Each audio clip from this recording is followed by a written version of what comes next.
ये हैं जस्टिस अतुल श्रीधरन। पिछले दिनों खूब चर्चा में थे क्योंकि पहले इन्होंने कुछ ऐसे आदेश दिए जिससे भाजपाई सिस्टम हिल गया।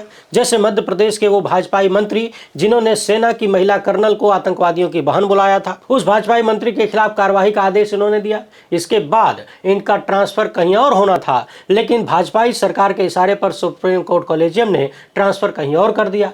कथित रूप से इन्हें सजा दी गई, इनकी सीनियरिटी खराब की गई। लोगों ने कहा कि ईमानदार जज को सबक सिखाने के लिए ये सब किया गया है और सरकार तथा कॉलेजियम की मिली भगत है, क्योंकि अपने कई फैसलों के माध्यम से इन्होंने भाजपा और उसके प्रोपेगेंडा को ध्वस्त किया था। लेकिन मैंने उस वक्त भी अपनी वीडियो में कहा था कि गुलाब का फूल जहां भी होगा खुशबू ही बिखेरेगा, क्योंकि ये उसका कैरेक्टर है, उसके चरित्र में खुशबू है, वहां से बदबू नहीं आ सकती। क्या छत्तीसगढ़, क्या झारखंड और क्या इलाहाबाद।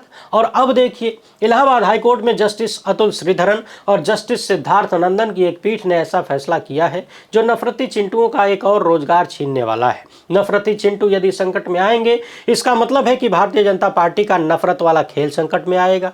वैसे जिस मामले में इलाहाबाद हाईकोर्ट ने फैसला दिया है, उसमें यूपी सरकार ने जो जवाब दिया है, उसे सुनकर ऐसा लगता है कि उत्तर प्रदेश की सरकार अदालत में दूसरा मुंह लेकर जाती है और जमीन पर जनता के बीच दूसरा मुंह लेकर जाती है। अब इस दो मुही सरकार को आप क्या कहना चाहेंगे, आपके ऊपर छोड़ता हूं, मगर यह फैसला बहुत लंबी छाप छोड़ने वाला है, छोड़ सकता है, इसलिए ध्यान से सुनिएगा। उधर पश्चिम बंगाल की मुख्यमंत्री ममता बनर्जी ने फिर से सुप्रीम कोर्ट का रुख किया है और कह रही हैं कि एसआईआर छोड़िए, जो पुरानी लिस्ट है पहले वाली, उसी के हिसाब से वोटिंग होनी चाहिए। और तो और मुख्य चुनाव आयुक्त ज्ञानेश कुमार से काली शॉल ओढ़कर मिलने गई थी और मिलने के बाद बाहर आकर चुनाव आयुक्त ज्ञानेश कुमार का जैसा चरित्र चित्रण इन्होंने किया है ना, उसको जरा ध्यान से सुनिएगा। यह भी इतिहास है अपने आप में। आगे बढ़ने से पहले आप सभी से एक छोटी सी अपील है, पहली बार है तो चैनल को सब्सक्राइब करके घंटी बजा दीजिए टन से। हर एक वीडियो को लाइक और शेयर करना आपकी जिम्मेदारी है। इसके अलावा आपको पता है कि हम किसी धन्ना सेठ या राजनीतिक दल के दम पर नहीं चलते, तभी खुलकर आपके मुद्दों पर बात हो पाती। हमारा काम पसंद आता हो तो इस QR कोड या फिर मोबाइल नंबर का प्रयोग करते हुए जो भी हो सके आर्थिक सहयोग भेजने का प्रयास जरूर करें। बहुत बहुत धन्यवाद। सबसे पहले अपनी स्क्रीन पर इस खबर को देखिए और एकदम आसान भाषा में कहानी बता रहा हूं, सुनते जाइए। दरअसल दो चैरिटेबल ट्रस्ट हैं जिन्होंने इलाहाबाद हाईकोर्ट में याचिका दायर किया था और कहा था कि ये लोग अपने क्षेत्र में यानी अपने परिसर में धार्मिक पूजा स्थल बनाना चाहते हैं, लेकिन सरकार से जब अनुमति मांगने के लिए इन्होंने आवेदन किया तो सरकार उस अनुमति के आवेदन पर कोई कार्रवाई ही नहीं कर रही है, न तो परमिशन दे रही है और न ही परमिशन देने से मना कर रही है। यानी ये दोनों ट्रस्ट अपनी जमीन पर अपने परिसर के भीतर धार्मिक स्थल बनाना चाहते थे, इसके लिए सरकार से परमिशन मांग रहे थे, लेकिन सरकार न तो हाँ कर रही है न तो ना कर रही है। इसके बाद ये लोग पहुंचे इलाहाबाद हाईकोर्ट और इलाहाबाद हाईकोर्ट में जस्टिस अतुल श्रीधरन और जस्टिस सिद्धार्थ नंदन की पीठ ने इस मामले की सुनवाई की। मगर इससे पहले कि इलाहाबाद हाईकोर्ट की बातें सुने, उत्तर प्रदेश की सरकार ने हाईकोर्ट में जो कहा है उसको सुनिए। यूपी सरकार का कहना है कि अनुच्छेद संख्या 18 प्रासंगिक है। इसमें स्पष्ट रूप से कहा गया है कि याचिकाकर्ता को अपने निजी परिसर में धार्मिक प्रार्थना सभा आयोजित करने पर कोई प्रतिबंध नहीं है। यह भी कहा गया है कि राज्य के सभी निकायों द्वारा पूरे प्रदेश में सभी नागरिकों को धर्म या किसी अन्य आधार पर भेदभाव किए बिना कानून का समान संरक्षण प्रदान किया जाता है।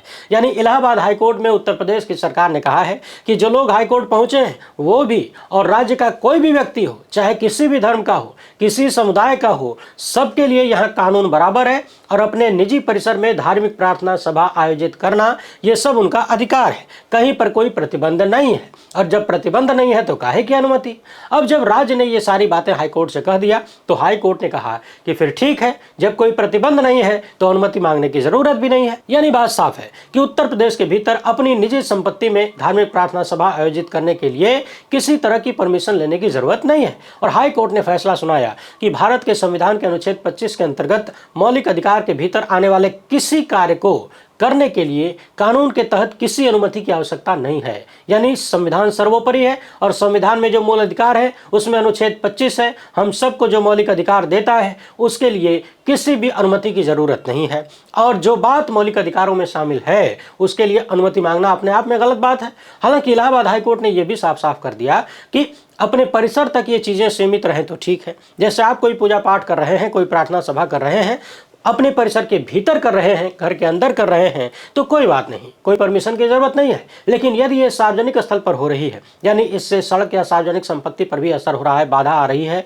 तो ऐसी स्थिति में याचिकाकर्ता कम से कम पुलिस को सूचित करे और यदि जरूरी हो तो आवश्यक अनुमति भी लेनी चाहिए। यानी दो बातें हैं, आप अपने परिसर में, अपने घर में प्रार्थना करें, यह आपका मौलिक अधिकार है, इसकी अनुमति किसी से लेने की जरूरत नहीं है। लेकिन यदि ये सभा सार्वजनिक स्थल पर पहुंचती है, यानी करना तो था आपको अपने परिसर में, लेकिन भीड़ ज्यादा हो गई, सड़क तक लोग फैलने वाले हैं, ऐसी आशंका है, पार्क में पहुंच गए, तब आपको परमिशन लेने की जरूरत पड़ सकती है। हाई कोर्ट ने यह भी कहा कि यदि जरूरी हो तो राज्य यानी सरकार यह तय कर सकती है कि सुरक्षा किस तरीके से प्रदान की जानी चाहिए, क्योंकि याचिकाकर्ता की संपत्ति, अधिकार और जीवन की हर कीमत पर रक्षा सुनिश्चित करना राज्य का एक अंतर्निहित कर्तव्य है, यानी राज्य को करना ही है। अब अपने लोगों की सुरक्षा राज्य कैसे करेगा, यह पुलिस पर निर्भर है। अब आगे की बात को जरा ध्यान से सुनिए। कुछ लोग हाईकोर्ट पहुंचे ये अर्जी लेकर कि हम अपने परिसर में, अपनी जमीन पर कोई धार्मिक स्थल बनाना चाहते हैं, सरकार से परमिशन मांग रहे हैं, सरकार कोई एक्शन नहीं ले रही। तो सरकार ने हाईकोर्ट से कहा कि साहब, जिस बात की परमिशन मांग रहे हैं उस बात के लिए परमिशन की जरूरत ही नहीं है। तो इलाहाबाद हाईकोर्ट ने कहा कि ये तो आपका मौलिक अधिकार है, आप अपनी जमीन पर, अपने घर में, अपने परिसर में कोई भी धार्मिक सभा या प्रार्थना सभा आयोजित कर सकते हैं, इसके लिए किसी अनुमति की जरूरत नहीं है। बस इतना रहे कि घर का मतलब घर में रहे, परिसर का मतलब परिसर में रहे, बाहर न फैल जाए। सार्वजनिक संपत्ति को अगर प्रयोग कर रहे हैं तो परमिशन ले लीजिए, या कम से कम पुलिस को सूचना दे दीजिए, तभी तो पुलिस आपको सुरक्षा देगी। अब इन दोनों बातों को अपने दिमाग में बिठा लीजिए। पहला तो यह कि उत्तर प्रदेश सरकार ने हाईकोर्ट में क्या कहा, और दूसरा यह कि हाईकोर्ट ने क्या कहा। अब इन दोनों बातों को अपने दिमाग में रखते हुए बारी बारी से इन खबरों को सुनते जाइए। अभी 18 जनवरी का ही मामला है। उत्तर प्रदेश के ही बरेली में एक खाली घर में कुछ लोग नमाज पढ़ रहे थे। गांव के कुछ लोगों ने पुलिस को सूचना दे दिया, शिकायत कर दिया। दनादन पुलिस पहुंच गई। ये खाली मकान हनीफ नाम के एक व्यक्ति का है और यहीं पर लोग मकान के भीतर नमाज अदा कर रहे थे। दनादन पुलिस पहुंचती है, 12 लोगों को गिरफ्तार कर लेती है और पुलिस कहने लगती है कि खाली पड़े मकान को अस्थायी रूप से मदरसे की तरह इस्तेमाल किया जा रहा था। कई हफ्तों से सामूहिक जुमे की नमाज अदा की जा रही थी। जब ये जानकारी हमें मिली तो हमने एहतियातन कार्रवाई किया। 12 लोगों का शांति भंग की धाराओं में चालान किया गया, मजिस्ट्रेट के सामने पेश किया गया और वहां से इन्हें जमानत मिल गई। 3 आरोपी फरार हो गए।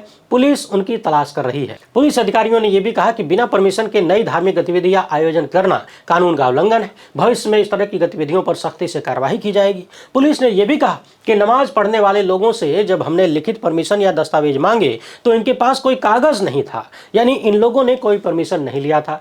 तो कुल मिलाकर पुलिस ने आरोप लगा दिया कि अस्थायी मदरसे के रूप में खाली पड़े मकान का प्रयोग किया जा रहा था। अब सवाल यह है कि मदरसा नमाज पढ़ने के लिए तो होता नहीं है और यहाँ पर खाली नमाज ही पढ़ी जा रही थी। वो तो बच्चों की शिक्षा देने के लिए होता है ना, नमाज के लिए तो मस्जिद होती है। हाँ, कभी कभार की बात हो सकती है कि मदरसे में नमाज हो जाए, मगर खाली पड़े मकान में अगर लोगों ने नमाज पढ़ लिया तो क्या इससे शांति भंग हो गई? ये कोई पब्लिक प्रॉपर्टी तो थी नहीं, न ही ये लोग सड़क पर निकल के कर रहे थे। और नई धार्मिक गतिविधियां आयोजन क्या होता है? किसी हिंदू ने अपने घर में या नए घर में कभी रामायण पाठ नहीं करवाया। यदि पहली बार उसने रामायण पाठ करवाना शुरू कर दिया या हरि कीर्तन करवाना शुरू कर दिया तो क्या पुलिस वहां भी जाकर परमिशन का लेटर मांगेगी और कहेगी कि आपने शांति भंग किया, कानून व्यवस्था खराब किया है? क्या उन लोगों को गिरफ्तार किया जाएगा? जबकि यही पुलिस अदालत में कहती है कि निजी परिसर के भीतर धार्मिक सभा या प्रार्थना आयोजन करने के लिए किसी परमिशन की जरूरत नहीं है। जहां तक दोनों केसेस को मैं समझ पाया हूं, अपने आप में विरोधाभासी नजर आ रहा है। क्या उत्तर प्रदेश की सरकार अदालत में कुछ और है, जनता के बीच कुछ और है? क्या यूपी पुलिस को 2 तरीके के नियम कानून पढ़ाए जाते हैं? अदालत में जाके कुछ और बोलना है, पब्लिक के बीच कुछ और बोलना है, हिंदुओं का मामला है तो कुछ और करना है, मुसलमानों का मामला है तो कुछ और करना है। जबकि अदालत के भीतर तो यूपी सरकार कर रही है कि कानून सबके लिए बराबर है। उत्तर प्रदेश का ही यह मामला देखिए। ईद पर छत और सड़क पर नमाज पढ़ने पर रोक लगाई गई। सड़क पर तो मान लीजिए समझा जा सकता है, उसमें भी कम से कम परमिशन लेने देने की बात तो आनी चाहिए। एक मुश्त रोक क्यों? मगर यदि कोई अपनी छत पर नमाज पढ़ रहा है, कोई भी प्रार्थना सभा कर रहा है, तो इससे शांति भंग कैसे होती है? सवाल यह है कि क्या यही बात बाकी धर्म के लोगों पर भी लागू की जाएगी कि छत पर होली नहीं खेल सकते या सड़क पर होली नहीं खेल सकते, छत या सड़क पर पटाखे नहीं जला सकते? आखिर किसी व्यक्ति ने अपनी जमीन पर अपने पैसे से मकान बनाया तो उस मकान में वो अपनी धार्मिक चीजें भी नहीं कर सकता? फिर काहे का आर्टिकल 25 और काहे का मूल अधिकार? सोचने वाली बात यह है कि उत्तर प्रदेश की वही सरकार 2 जगहों पर 2 चरित्र दिखा रही है। उत्तर प्रदेश की ही इस खबर को भी देखिए। बिसौली का मामला है, कुछ लोग अपने घर में नमाज पढ़ रहे थे, दूसरे दूसरे संप्रदाय के लोगों ने विरोध किया। फिर पुलिस ने दोनों पक्षों को थाने बुला लिया। हिंदू समाज के लोगों ने किसी के घर में नमाज अदा करने पर ऐतराज जताया। वहीं मुस्लिम समाज के लोगों ने कहा कि ये तो शांतिपूर्ण धार्मिक गतिविधि है भैया, इससे क्या दिक्कत हो गई। और फिर दोनों का तर्क सुनने के बाद प्रशासन ने कह दिया कि कोई नई प्रथा शुरू न की जाए। इसी तरह यूपी के ही मुरादाबाद में साल 2023 में लाजपत नगर में जाकिर हुसैन का एक मकान था जिसे वो गोदाम की तरह प्रयोग करते थे। उनकी लोहा बेचने की दुकान थी। आसपास तमाम हिंदू परिवार थे। इन परिवारों को बहुत दिक्कत नहीं हुई जब तक कि एक हिंदुत्ववादी संगठन ने इसमें टांग नहीं घुसाया।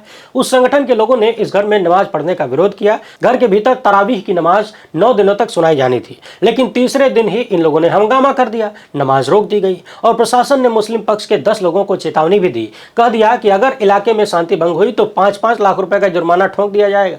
समझने वाली बात यह है कि जैसे हिंदू समाज में रामायण का पाठ होता है, वैसे ही मुस्लिम समाज में रमजान के महीने में तरावीह की नमाज पढ़ी जाती है। यानी घर में या मस्जिद में बैठकर लोग कुरान पढ़ते हैं। इसमें एक जानकार व्यक्ति पढ़ता है, बाकी लोग बैठ के सुनते हैं। जाकिर हुसैन ने भी अपने यहाँ तरावीह की नमाज रखी थी। यानी जैसे हिंदू समाज अपने यहाँ रामायण पाठ करवाता है, अपने तमाम जानने वाले रिश्तेदारों और आसपास के लोगों को बुलाता है, वही काम जाकिर हुसैन भी कर रहे थे। 9 दिन का कार्यक्रम था, लेकिन तीसरे दिन ही हिंदुत्ववादी संगठनों ने बवाल मचा दिया।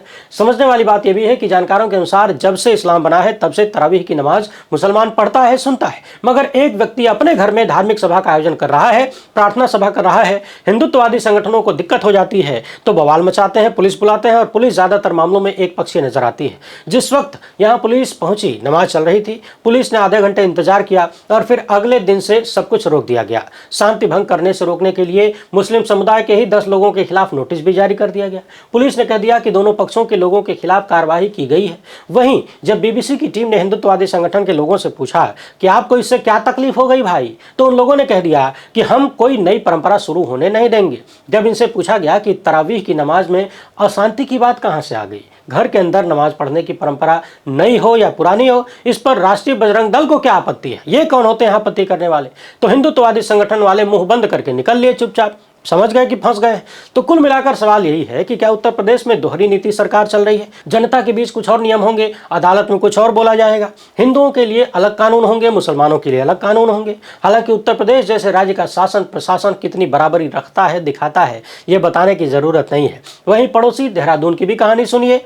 घर के अंदर कुछ लोग नमाज पढ़ रहे थे, कोई काली सेना है उसने हंगामा कर दिया। यदि आप ध्यान से देखेंगे तो पता चलेगा कि आम हिंदुओं को, आम जनता को इस तरह की चीजों से कोई तकलीफ नहीं है। ये जो स्वघोषित रक्षा दल बने हुए हैं ना, सारी समस्या इन्हीं को है। ये दिन रात सूंघते रहते हैं कहाँ कोई हिंदू मुस्लिम करने का मुद्दा मिले और हम पुलिस की सहायता से मामला बिगाड़ें और जनता का ध्यान भटकाएं असल मुद्दों से। लेकिन अब तो इलाहाबाद हाईकोर्ट ने साफ साफ कही दिया है कि निजी परिसर में या घर में प्रार्थना सभा आयोजित करने के लिए किसी परमिशन की जरूरत नहीं है और खुद सरकार ने भी यही बात कही है। तो क्या अब ये माना जाए कि उत्तर प्रदेश में वहां की पुलिस हाईकोर्ट के आदेशों के अनुसार चलेगी और अपनी ही बात के अनुसार चलेगी? नई प्रथा के नाम पर किसी को टॉर्चर नहीं किया जाएगा और चिंटुओं के संगठनों को खुश करने के लिए, यानी नेताओं को खुश करने के लिए आम आदमी के मौलिक अधिकार नहीं लूटे जाएंगे। बहरहाल, जब संविधान द्वारा दिया गया सबसे मजबूत अधिकार ही और सबसे महत्वपूर्ण अधिकार ही कथित षड्यंत्र का शिकार हो रहा हो, उसे लूटा जा रहा हो, तो फिर अन्य किसी अधिकार की विसात ही क्या रह जाती है। एसआईआर के नाम पर लगातार वोट काटने और वोट चोरी के आरोप केंचुआ पर लग रहे हैं।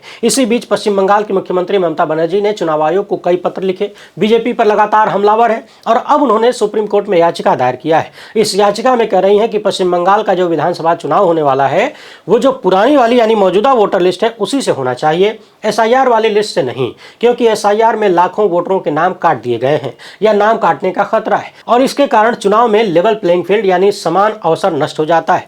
इस याचिका में चुनाव आयोग दूसरा पक्ष है। ममता बनर्जी का कहना है कि एसआईआर की प्रक्रिया बहुत तेजी से की गई, बिना पर्याप्त सुरक्षा उपायों की गई, इसमें ओरिजिनल वोटरों के नाम काटने की घोर आशंका है। इसी बीच पश्चिम बंगाल की मुख्यमंत्री ममता बनर्जी एसआईआर के खिलाफ काली शॉल ओढ़कर दिल्ली में मुख्य चुनाव आयुक्त ज्ञानेश कुमार से मिलने भी पहुंची थी और उनके साथ एसआईआर से प्रभावित 13 परिवार भी थे, टीएमसी के नेता भी थे। यानी वो 13 परिवारों को लेकर गई थीं जिनके नाम एसआईआर में काट दिए गए। एक तरफ चुनाव आयोग के अधिकारियों ने कहा कि ममता ने अपने मुद्दे ज्ञानेश कुमार को बताए, लेकिन उनकी बात सुने बिना ही नाराज होकर चली गईं। दूसरी तरफ बंगाल की मुख्यमंत्री का कहना है कि मैं बहुत दुखी हूं, मैं दिल्ली की राजनीति में लंबे वक्त से सक्रिय हूं, मैंने आज तक ऐसा अहंकारी और झूठा चुनाव आयोग नहीं देखा। ज्ञानेश कुमार ऐसे बात करते हैं जैसे वो कोई जमींदार हो और हम उनके नौकर। ज्ञानेश कुमार ने हमारा अपमान किया है, यानी एक मुख्यमंत्री का अपमान किया है, हमें शर्मिंदा किया है। हमने कहा आपके पास भाजपा की ताकत है, हमारे पास जनता की ताकत है, और मैंने बैठक का बायकॉट कर दिया। थोड़ी देर बाद ममता बनर्जी ने अपनी पार्टी मुख्यालय में कहा कि चुनाव आयोग भाजपा के दलाल की तरह काम कर रहा है। फिर से सुन लीजिए, चुनाव आयोग के मुखिया ज्ञानेश कुमार एक राज्य की चुनी हुई मुख्यमंत्री को अपमानित करते हैं और वो मुख्यमंत्री आकर कहती हैं कि ये चुनाव आयोग भाजपा का दलाल है। ममता बनर्जी ने कहा कि मैंने चुनाव आयुक्त ज्ञानेश कुमार से साफ साफ कह दिया कि उनकी कुर्सी का सम्मान करती हूं, क्योंकि कोई भी कुर्सी हमेशा के लिए नहीं होती, एक दिन उसको जाना ही होगा। बंगाल को क्यों निशाना बनाया जा रहा है? इन लोगों ने 58 लाख लोगों के नाम वोटर लिस्ट से काट दिए हैं और अपना बचाव करने का मौका तक नहीं दिया। ये चुनाव आयोग नहीं, बीजेपी के IT सेल है। वैसे ममता बनर्जी ने जो आरोप लगाए हैं कि मीटिंग के भीतर जो हुआ उसमें बहुत सारी ऐसी चीजें हैं जो साफ साफ दिखाती हैं कि ज्ञानेश कुमार खुद को देश का मालिक समझते हैं। ऐसे बात करते हैं जैसे सुनने वाले उनके सब अधीन हैं, उनके गुलाम हैं। ज्ञानेश कुमार को यह ताकत कहां से मिलती है, यह आप सबको पता है। जबकि अमृतकाल के कुछ चुनाव आयुक्तों को छोड़ दिया जाए तो पहले के चुनाव आयुक्त जनता के प्रति यानी आपके प्रति जवाबदेह थे, सवालों के जवाब देते थे, किसी को हड़काते धमकाते डराते नहीं थे, और हाँ, झूठ तो बिल्कुल ही नहीं बोलते थे। जिस तरीके से ज्ञानेश कुमार झूठ पर झूठ बोलते जाते हैं, ये बात मैं पिछले कई महीनों से कह रहा हूं। पश्चिम बंगाल के मुख्यमंत्री अब कह रही हैं कि इससे झूठा चुनाव आयुक्त नहीं देखा, ये आदमी सरेआम झूठ बोलता है। इतनी भी शर्म नहीं आती कि सुनने वाले सब निर्बुद्धि नहीं है, केवल यही पढ़े लिखे नहीं है इस दुनिया में। शायद इस मुगालते में हो कि कुर्सी परमानेंट है और भाजपाई सरकार ने कुर्सी जाने के बाद भी बचाव का इंतजाम कर ही दिया है, तो काहे का डर। अब आप लोग जरा सोचिए कि इससे ज्यादा लोकतांत्रिक संकट और क्या हो सकता है कि चुनाव आयोग एक के बाद एक विवादित चुनाव कराता रहे, ज्यादातर परिणाम भाजपा के पक्ष में देता रहे और राज्यों के मुख्यमंत्रियों को, विपक्षी दल के नेताओं को बेइज्जत किया जा रहा है, उनसे झूठ बोला जाता है, उनको अपमानित किया जाता है। अब आप कल्पना करिए कि जब एक राज्य की चुनी हुई मुख्यमंत्री जो कई बार CM रह चुकी हैं, उनके साथ कथित रूप से ये सब कुछ हो सकता है, तो आम आदमी, आम जनता की हैसियत ही क्या रह जाती है? वही है जो SIR के तहत दिखाई जा रही है। मगर इस तरह के मुद्दों पर जिस तरह से विपक्ष निर्णायक लड़ाई नहीं लड़ पाया है, वो पूरे देश के लिए चिंताजनक है। और नहीं लड़ पाने के पीछे इस देश की जनता है, यानी आप हैं। जनता ही जनार्दन है। नेताओं के लिए जनार्दन का ही वोट काटा जा रहा है और जनार्दन से पूछा जा रहा है कि हे जनार्दन, तुम जनार्दन हो, इसका कागज दिखाओ। बाकी टेंशन मत लीजिए, यही तो अमृतकाल है। वीडियो पसंद आई हो तो ज़्यादा से ज़्यादा लोगों तक पहुंचाएं। पहली बार है तो चैनल को सब्सक्राइब कर लीजिए। हमसे जुड़ने के लिए बहुत बहुत धन्यवाद। जय हिंद।